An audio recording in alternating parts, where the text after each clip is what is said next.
இன்றைக்கி ஒரு விஷயத்தை பற்றி பேசலான் இருக்கேன். பார்த்திங்கன்னா, இன்ஸ்டாகிராம்லேயும் பார்க்கலாம்.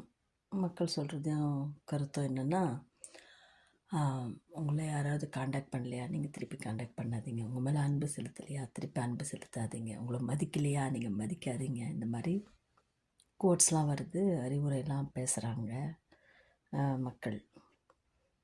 இப்போ தான் எல்லோரும் கருத்து சொல்கிறாங்களே, ஸோ அந்த மாதிரி கருத்துலாம் வருது. ஆனால் இதுலேருந்து நான் கொஞ்சம் முரண்படுறேன். ஏன்னு கேட்டிங்கன்னா, அது அவங்க, நீங்கள் வேறு. அவங்க ஒரு இண்டிவிஜுவல், நீங்கள் ஒரு இண்டிவிஜுவல்.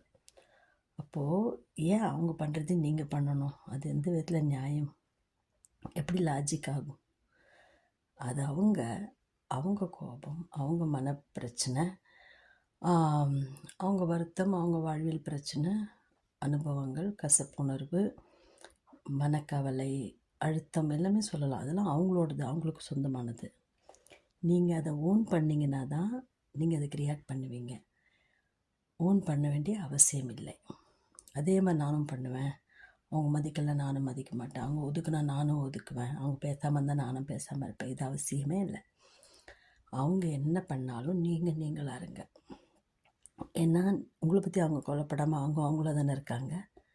அவங்க அந்த கோபத்தையும் வெறுப்பையும் கசப்பையும் காட்டுறாங்க இல்லையா? அதே போல் நீங்கள் உங்கள் நல்லதனத்தையும் நட்புணர்வையும் ஒரு நல்ல சுமூகமான ஒரு ஒரு நல்ல மனநிலையும் அவங்கக்கிட்ட காட்டும்போது அது உங்களுக்கு நல்லது, கூடவே அவங்களுக்கும் நல்லது. எப்படின்னு கேளுங்க. அவங்கள உங்களோட பிஹேவியர் நடத்தை உங்கள் எண்ணம், உங்கள் சிந்தனை, உங்கள் அணுகுமுறை அவங்கள யோசிக்க வைக்கும். எப்படின்னா, ஓ நான் இவ்வளோ பண்ணுறேன், அப்போ கூட அவங்க பார்த்திங்களா அதை ரியாக்ட் பண்ணல, சேமாக ரியாக்ட் பண்ணல. அதே மாதிரி எனக்கு திருப்பி காட்டாமல் அவங்களோட நல்லதனத்தை காட்டுறாங்க. ஒரு வேளை இப்போ யார்கிட்ட தப்பு, மேபி என்கிட்ட இருக்குமோ அப்படின்னு அவங்க யோசித்து அவங்கள மாற்றிக்க, திருத்திக்க, அனலைஸ் பண்ண, எப்படி சொல்லுவாங்க, சுய பரிசோதனைன்னு சொல்லுவாங்க, செல்ஃப் அனலைசிஸ் பண்ண அது ரொம்ப உதவியாக இருக்கும். ஸோ நீங்களாக இருங்க, அவங்களா இருந்துட்டு போட்டோம். நீங்கள் அவங்கள காப்பி பண்ண வேண்டிய அவசியம் இல்லை, அதுவும் நெகட்டிவாக.